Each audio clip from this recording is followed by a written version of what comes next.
Hello again and welcome back to episode 10 of Know Your Ship with me, Chase. Today's episode will feature the Bismarck Class Battleship commissioned by the Kreigsmarine during World War II. The Bismarck itself was most famous for the sinking of the British battlecruiser HMS Hood, which featured in an earlier episode. Now, sit back, relax, and hear the story of the German battleship Bismarck. February 14th, 1939, Hamburg, Germany. It's a glorious day for the Third Reich, christening Hitler's mightiest triumph, the battleship Bismarck.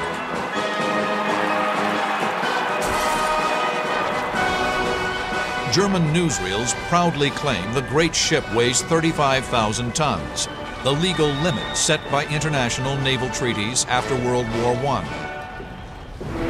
The truth is a closely guarded secret. Bismarck weighs an astonishing 50,000 tons.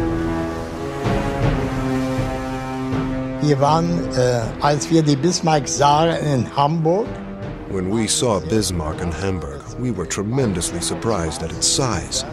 Some compartments on Bismarck were 3 stories high. I'd never seen a ship so impressive. She's nearly a sixth of a mile long. Her sides are armored with 13 inches of steel, and her 118-foot beam creates a uniquely stable platform for her 8 15-inch guns. Not only was I extremely proud to get back ships of that size, it was the biggest and was the extreme sign of power. The ship is referred to as he, in deference both to its namesake, the great Prussian Chancellor, and the masculine warrior tasks for which it was created. On one speed trial in the Baltic, he reaches 30.8 knots. The ship boasts 8 15-inch guns and a sophisticated fire control system. Bismarck's armor consumes 40% of the ship's weight. The battleship is the perfect symbol for the Third Reich. And yet, Bismarck is far too valuable to place in harm's way. Its mission is to hunt enemy merchant ships, as do the other German raiders. On May 19, 1941, Bismarck steams to sea on its maiden voyage. Even before Hitler learns of its departure, the British are tracking Bismarck's progress. On May 18, 1941, Bismarck secretly embarks on Exercise Rhine. But 3 days later, a Royal Air Force Spitfire photographs Bismarck near Bergen, Norway. The Royal Navy quickly dispatches battleship Prince of Wales and Britain's largest warship, HMS Hood. Admiral Holland's battle plan has already suffered a setback. He had hoped to beat the Germans to the mouth of the Denmark Strait and cross their T, positioned to fire all his guns in full broadside. But during the night, the British lose contact with the enemy. The morning finds them out of position. The Germans now have the upper hand. The Germans find that they have achieved completely by accident the tactical advantage that sailors since Nelson have been looking for. They're effectively crossing the T of the enemy. This means that Bismarck can bring all her guns to bear, whilst the British are steaming in column and only their forward guns can bear initially. But the British steam in unafraid. Hood is the embodiment of British sea power. At 5:37 a.m., 14 miles from the Germans, Hood shoots first. The shells land off Prince Eugen's starboard bow.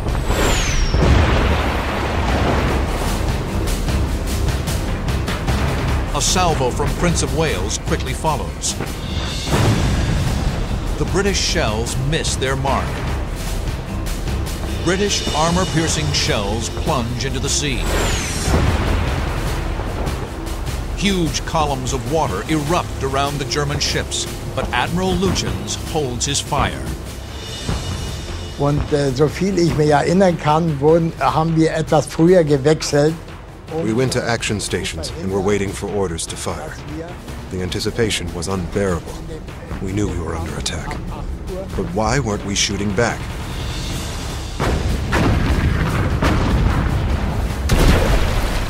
Lutjen's job, as he saw it, was not to fight warships. His job was to destroy commerce. If he was badly damaged, he'd have to return to port, his mission over. The British blast away. Shells scream over the German ships at almost 2,000 miles per hour. But Lutjens still refuses to return fire. Finally, a frustrated Captain Lindemann steps in and says, "I will not have my ship shot out from under my ass." Bismarck opens fire.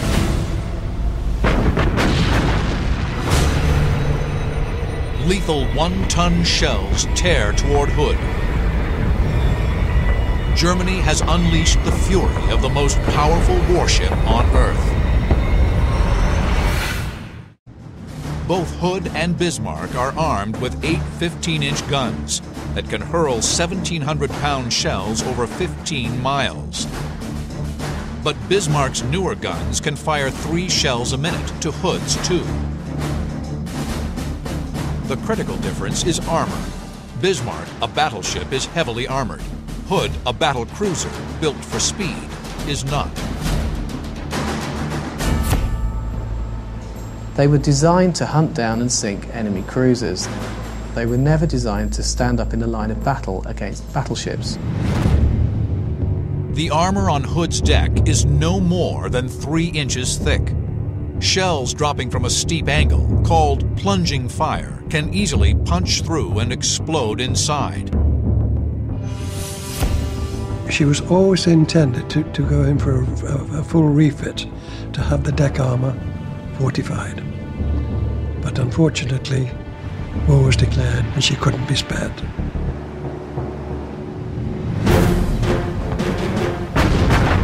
Now, on May 24th, 1941, Hood and Bismarck opened fire.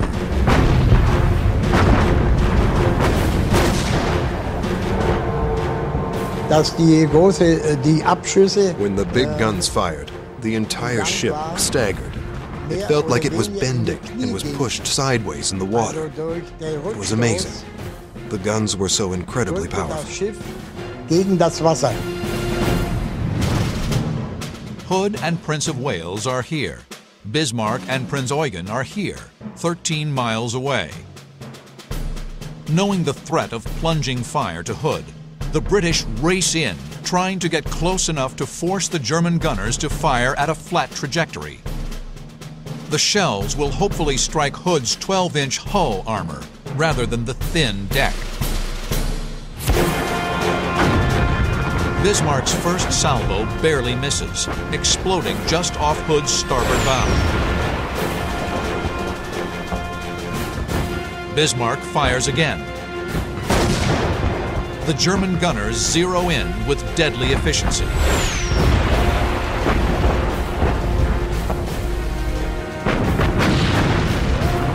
The pride of the Royal Navy is squarely in their sights.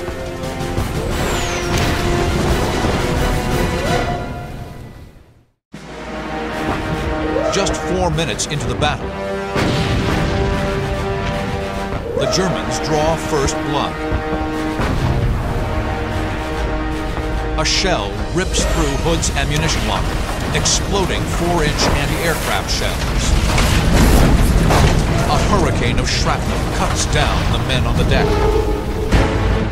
From the compass platform, the highest point of Hood's bridge, Ted Briggs witnesses the carnage. That hit penetrated at the base of the mainmast, and it caused a fire around the 4-inch ready-use lockers, which was creating one hell of a mess and killed quite a lot of people. Another shell strikes Hood close to her main tower. The situation is desperate. At 8 miles, Admiral Holland orders a hard turn to port to bring her full broadside to bear. At this point, Vice Admiral Holland probably felt that he had closed the range sufficiently enough to be out from under the danger of plunging fire. But Holland has miscalculated. Bismarck fires her 8 15-inch guns. Her rangefinders locked on Hood. Ja, dann ist nur, haben wir ja die Abschüsse gemerkt. The enormous blasts rocked the ship back into the water due to the recoil. Abschüsse in die, der Rückstoß. We knew if the shells hit their target, there would be tremendous damage.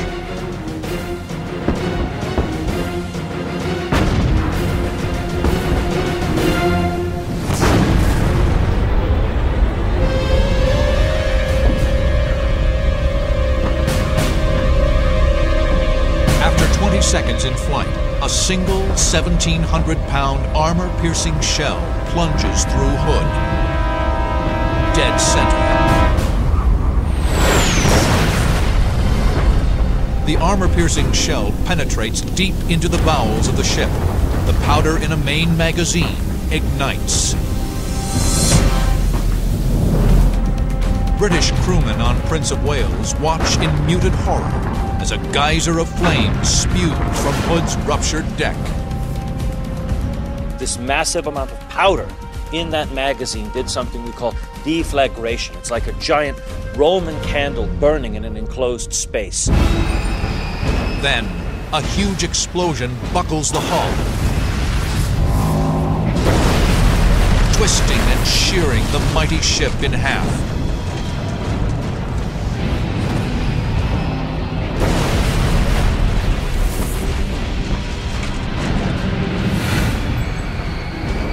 The bow lifts vertically into the air as her midsection sinks. She'd gone about 30 degrees, 30, 40 degrees, I suppose. We realized that she just wasn't coming back. There was no order given to abandon ship. It wasn't necessary. Ted Briggs and the men on the compass platform struggled to escape. The flag lieutenant was just in front of me. The squadron navigating officer, Commander Warren, stood to one side to let me go through. He just went like that. Can't forget that. Across the water, the Germans look on at their stricken adversary. The ship broke into pieces. We were sure an explosion of that kind must have killed everybody. As Hood slides beneath the waves, her forward turret fires a final defiant salvo before slipping into darkness. I managed to get out of the starboard door of the compass platform, down the ladder to the Admirals bridge, which was directly underneath. And it was about halfway down that ladder when I became level with the water. And it was dragging me down. Briggs is pulled deeper and deeper by the sinking ship. I honestly thought I'd had it. It was then that I suddenly seemed to shoot to the surface. I came up and looked around, and there was the ship. About 50 yards away, like that. I panicked, turned and tried and swim away as fast as I could. When I looked round again, she'd gone. There was a fire on the water where she'd been. There were only 3 of us that came to the surface. Of the other 1,418 were lost. Als uns bekannt wurde, dass die Hood versenkt sei. When we heard that the Hood was sinking, we were celebrating what we accomplished. But then we were horrified at the devastation that was happening. We recognized that on Hood, there were many sailors who must have suffered a horrible death from the explosion. Und somit also einen schrecklichen Tod durch die Explosion erlitten haben mussten. In less than 10 minutes, the massive guns of Hitler's superweapon have obliterated the pride of the British Navy. It's a stunning victory. Bismarck now turns her attention to Prince of Wales. With the loss of the flagship, the British were suddenly in a terribly weak tactical position. HMS Prince of Wales is alone. She's a brand new ship, she's inexperienced, and she's also experiencing significant mechanical problems with her machinery. Prince of Wales wields plenty of firepower, 10 14-inch guns, but 8 of her guns are housed in complex new quadruple turrets that are untested and malfunctioning. Bismarck and Prince Eugen are here. The Prince of Wales is here, just 8 miles away. Prince of Wales Captain John Leach orders a hard turn to starboard to avoid Hood's wreckage. Bismarck and Prince Eugen train her guns on the lone British ship. It was extremely easy for the Germans to switch targets. A tiny, minute alteration to their stereoscopic rangefinders brought their fire to bear on Prince of Wales almost immediately. The German strategy is simple. Put shells on the target. Bismarck and Prince Eugen rapid-fire their main and secondary armament. The results are devastating. The first hit struck the compass platform where Leach himself was standing. Killed everyone there except for himself and 2 others. The second hit struck a director control tower just to the rear of the compass platform. The next series of hits would strike the ship on her aircraft crane, her funnel, in the boat deck, and 3 below the waterline. But the withering German assault is too much for the battered battleship. She suffers 7 devastating hits. 14 men are dead, and her guns are jammed. There was really no way that she was in a position to take on 2 German fleet units that were trained and worked up. After firing 23 salvos, Prince of Wales makes smoke and retreats to the southeast. Admiral Lutyens, aboard Bismarck, chooses not to follow. She's suffered 3 damaging hits from Prince of Wales. 2,000 tons of seawater flood her forward compartments, and her fuel tanks are ruptured. She's hemorrhaging precious oil. Admiral Lutyens must find a port and put in for repairs. At 6:14 p.m. on May 24, 1941, Bismarck breaks away from Prince Eugen and steams for sanctuary in Nazi-occupied France. Bismarck vanished in the direction of west, and that was the last time we saw the Bismarck. For the Royal Navy, the loss of Hood is devastating, but the tragedy only strengthens their resolve. The British respond quickly and decisively.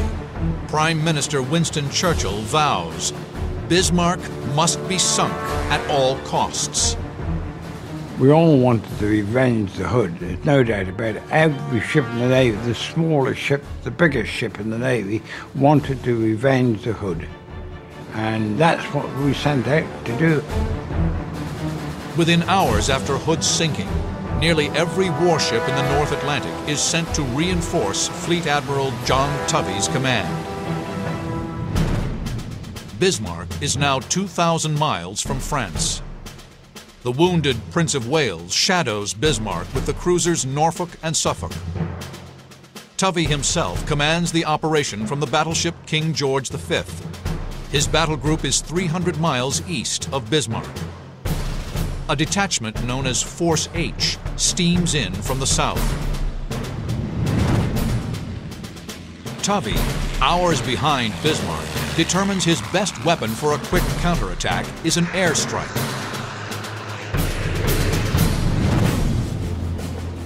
May 26th, 11:30 p.m. This far north, it's still light, as the Fleet Air Arm launches a flight of Swordfish torpedo bombers from the aircraft carrier Victorious. Cruising at 85 miles per hour, the Swordfish use a primitive onboard radar system to navigate toward Bismarck. The dual-wing design gives it incredible lift, allowing for very short takeoffs from the decks of small carriers. People viewed the Swordfish as being outdated or even obsolete at the start of the Second World War. Outdated, perhaps, yes. Outclassed, no. It was most maneuverable even down to very slow speeds of about 60 knots. You were still in control. The plane's primary armament is one Mark 12 18-inch torpedo, packing a powerful 388-pound charge of TNT. Now, a flight of 8 Swordfish speed toward Bismarck. They break into 3 attack groups. Flying in single file, they dive steeply down to 200 feet, banking into the target and fanning out parallel to one another to split anti-aircraft fire. As the planes approach, the steel fortress erupts, opening up with her 52 anti-aircraft guns. An entire ship's worth of armament barrage was being focused on just this poor selection of very antiquated biplanes scurrying in towards the ship in the hope that they could get their one torpedo launched and score some kind of effective blow. The German gunners use a clever tactic.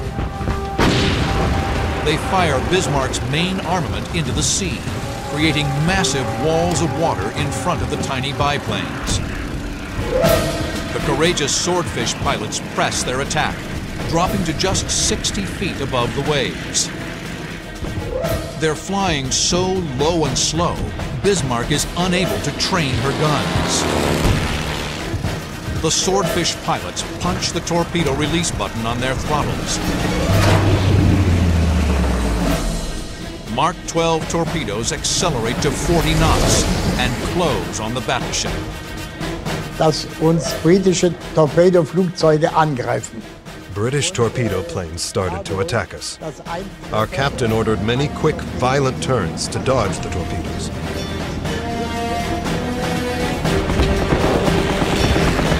Bismarck evades the first wave. Then, a Swordfish piloted by Lieutenant Percy Jick, with air gunner Les Sayer and navigator V.K. Norfolk, sweeps in and fires.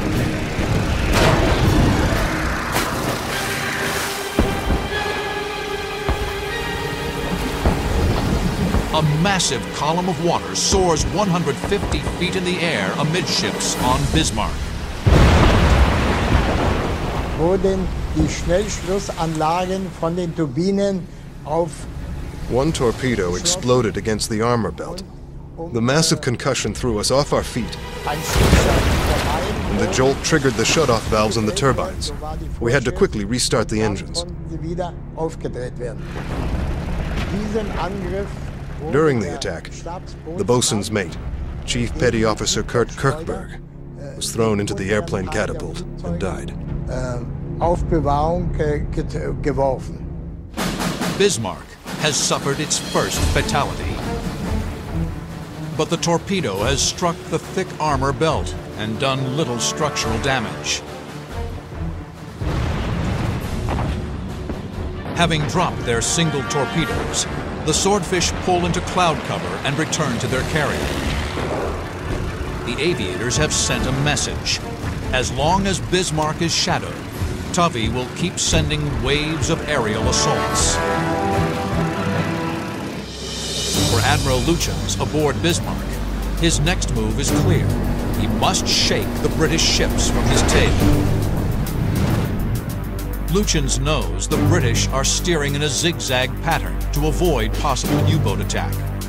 When they're at their furthest point, Bismarck turns hard to starboard, looping back over her own wake. The British lose radar contact. and steam right past the German ship. For the next few hours, British radar operators worked frantically to re-establish contact, but to no avail. At 5 a.m., 24 hours after the sinking of Hood, the cruisers send an ominous message to Tovey: have lost contact with enemy. And so, Lütjens and Bismarck slip away, Tovey moves in the opposite direction, and it seems that in this game of chess that these two admirals are playing in the high seas, Lütjens is now winning. The biggest battleship on Earth is now steaming for the safety of Nazi-occupied France undetected, hiding somewhere in the vast storm-tossed seas of the North Atlantic. For 30 hours, ships and planes of the British home fleet have scoured the North Atlantic for some sign of battleship Bismarck. But Bismarck has simply disappeared. We're very despondent. Everybody, and I mean everybody, from the lowest boy to the highest officer on board was in a terrible state because we lost the Bismarck. Aboard Bismarck, the crew hopes by morning to be within 200 miles of France, waters controlled by the German Luftwaffe. Desperate to re-establish contact, Fleet Admiral Tovey dispatches Catalina flying boats, or PBYs. They're American aircraft, lend-leased to Britain to support the war effort. Their incredible 2,500-mile range makes them ideal for long-distance searches. They comb the seas for hours. Then, at 10:30 a.m., 36 hours after losing her, a PBY crew spots a dull black shape moving across the water. Bismarck has been found. Bismarck has been spotted here, 700 miles from the coast of France. Admiral Tovey's battle group is here, 130 miles directly north. Tovey must slow Bismarck down to get in range to strike. In perfect position for this mission is a task group steaming in from the south, known as Force H, which includes the aircraft carrier Ark Royal. May 26, 1941, 7 p.m., 8 hours after finding Bismarck, 15 Swordfish torpedo bombers from Ark Royal speed toward the German battleship. Lieutenant John Jock Moffat pilots one of the ferry Swordfish. We were told to go in there and do our best and get as many torpedoes into her as we could possibly do. Moffat and his crew break through the clouds and descend on their target. My first impression of the Bismarck, when I saw it on my starboard side about 2 miles away, it was really awesome. Moffat's flight of 3 Swordfish close in at 115 miles per hour. 6,000 feet, all of a sudden, all hell was let loose. Bismarck's anti-aircraft gunners desperately filled the sky with flak. I had no doubts about what was going to happen, and I was scared stiff. I thought the only way I could survive was to get as low as possible. And the nearer I got to the ship, I was hoping that wouldn't be able to get their guns down low enough. Moffat closes to within 2,000 yards and prepares to launch. There was a voice suddenly says to me, "Not yet, Jock." And this was my observer. And I thought, what's happening? And he kept saying it, "Not yet, not yet." And then out of the corner of my eye, I happened to turn slightly to the right, and there was a friend of mine hanging outside this aircraft with his bottom in the air, but I don't know how he did it, in fact. But he was leaning right outside the aircraft with his head right underneath the fuselage. And he was shouting, "Not yet, not yet." And then it dawned on me why. In these high seas, Moffat's observer knows that if the torpedo hits the top of a wave, the impact could veer it off course. With only one torpedo, he has to make the shot count. He hangs upside down, judging the wave height, waiting for the right moment. If you could release the torpedo that went into a trough of a wave, then you had a chance. And that's when he said to me, "Let her go." And when I said, "Let her go," he said, "Jock, we've got a runner." Bismarck makes a hard turn to port to avoid the torpedo. It's a fatal miscalculation. 51 seconds after Moffat launches, the deadly missile strikes Bismarck's port side on her stern. The violent explosion tears a huge hole in the hull.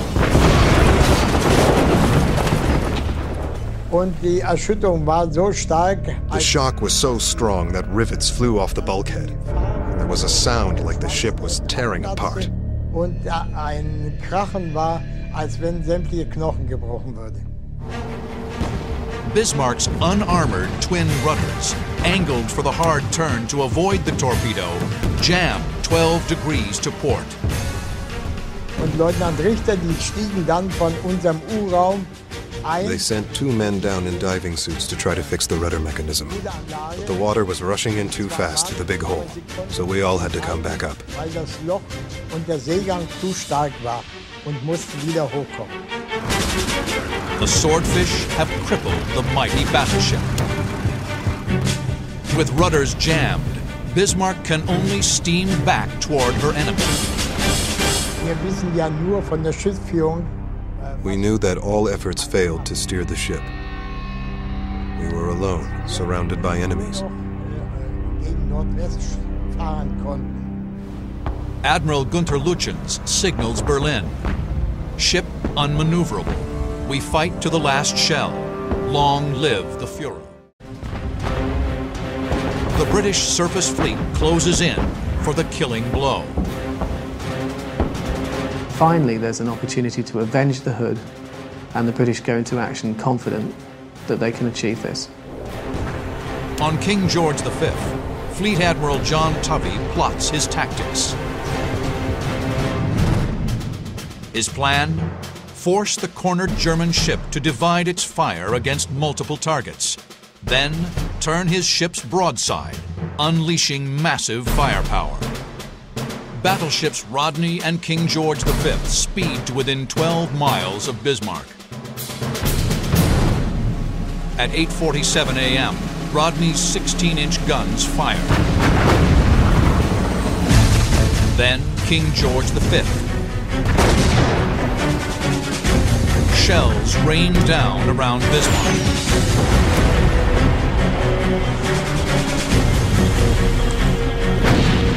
The British crew stuff cotton in their ears to deaden the sound. Their throats sting as they breathe in the cordite fumes after each salvo. The desperate German battleship strikes back. Lütjens' first act was to open fire on the aged battleship Rodney. It's been suggested by some that, like Hood, he saw her as an older ship and thought, perhaps weaker, he could take her out and lessen the odds against it. Both sides miss their targets.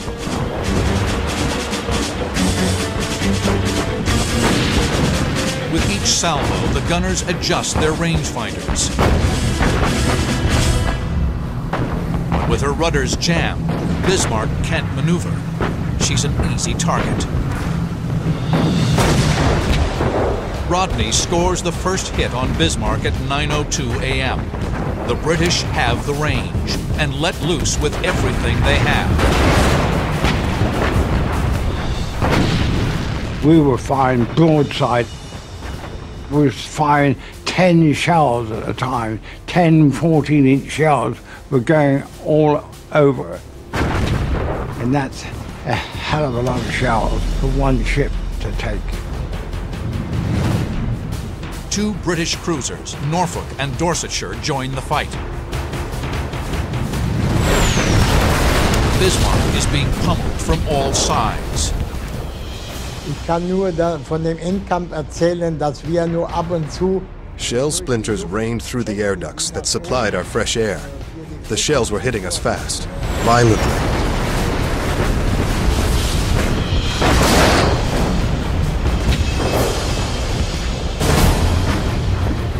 Then, King George V's 14-inch guns make a critical hit.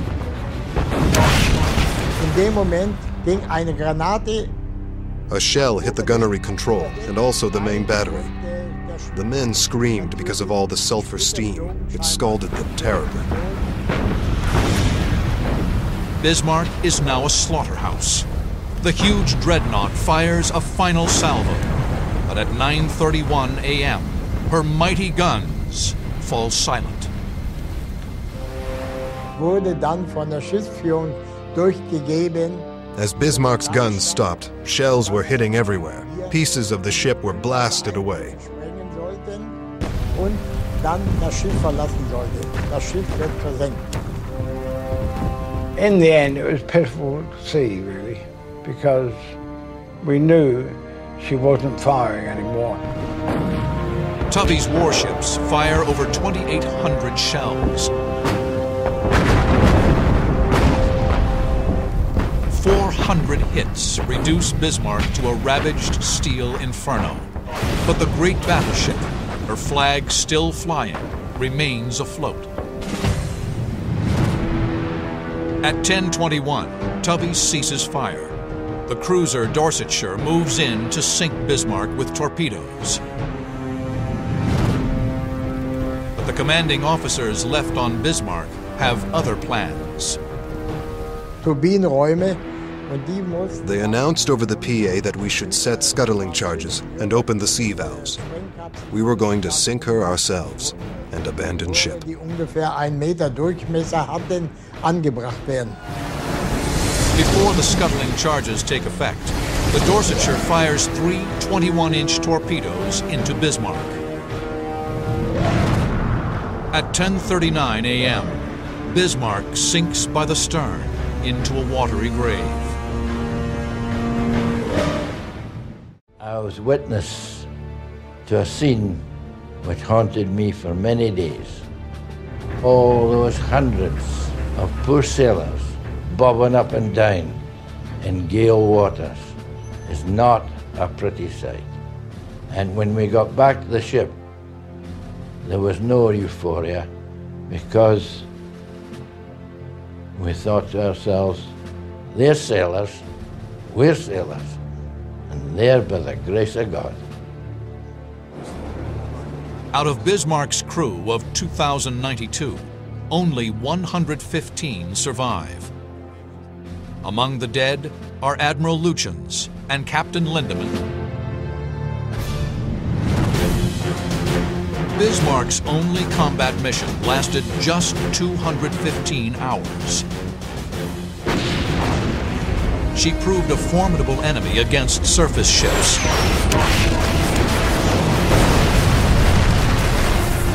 But ultimately, courageous British pilots in antiquated biplanes proved that dreadnoughts were vulnerable to air power. It was the death knell of the battleship. And that's all, folks. Hope you enjoyed this video. If you did, please don't forget to subscribe. Stay tuned for another episode soon. Otherwise, take care and see you all on the high seas.